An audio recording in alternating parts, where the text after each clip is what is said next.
What's up residents, Alistair here. Now I'm sure most of you know about the 10-year film deal going on with Legendary Pictures, which has given us such films as Godzilla 2014, Kong Skull Island in 2017, the soon-to-be released Godzilla King of the Monsters this May 2019, and Godzilla vs. Kong of March next year.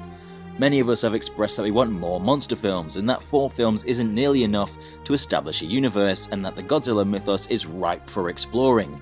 Well, what if I told you that Legendary has shown interest in continuing the MonsterVerse past 2020 and extending their license with Toho? Well, stick around for the details.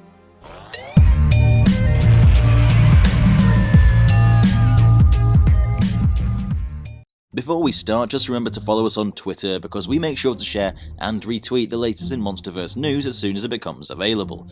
We also alert on upcoming videos as well as other things going on in the community, so link is in the description. In a recent interview with Legendary executive Alex Garcia, who has been a producer across all the MonsterVerse films, he has revealed that Legendary very much want to continue the Godzilla series past Godzilla vs. Kong. To quote Alex, he states, "It's one brick at a time. Each piece has to be as good as it can be, so right now it's all focused on this," in reference to Godzilla King of the Monsters and Godzilla vs. Kong. But could there be?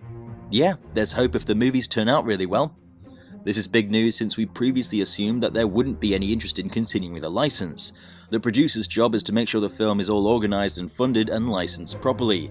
So if anyone's word is to be trusted, it's the executive of Legendary and the producer of the MonsterVerse films. This has got fans excited at the prospect of seeing more MonsterVerse films. What monsters will we see? Who's going to face who? What characters can return from previous films? It's all very exciting. Though there is a catch. As he states, they hope in continuing the movies if they turn out really well.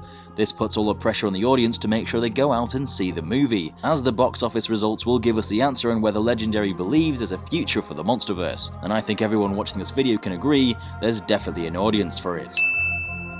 Another big issue is that Toho is planning to make their own Godzilla cinematic universe almost immediately after Legendary's license ends. I'm sure neither company wants to be in a situation where the general audience gets confused by which films are related, as some people thought Shin Godzilla was a sequel to 2014, though it's not the audience's confusion as to why they aren't making Godzilla films at the same time.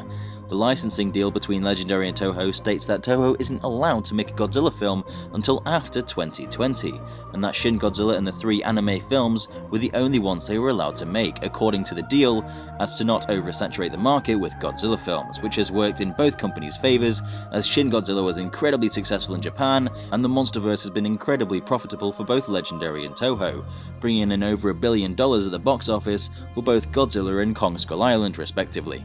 The license has been lent out to the US before, and not only for 1998, but several unfinished films, including an IMAX 3D experience that was going to be produced by the director of Godzilla vs. Hedorah, that was intended to be a direct sequel to his controversial film, and was going to be called Godzilla 3D to the Max, play on words for being shown in IMAX as well as 3D. Either way, this news is very interesting and gets my hopes up that we'll see future movies in the MonsterVerse. Even if they weren't in the cinema and were Netflix series, I'd definitely still be into it. Anyway, that's all I've got for you today. What films would you like to see from Legendary if their license continued? Let us know in the comment section down below, and remember to subscribe and hit that like button if you enjoyed today's video. I've been Alistair from DangerVille, and we'll see you in the next one.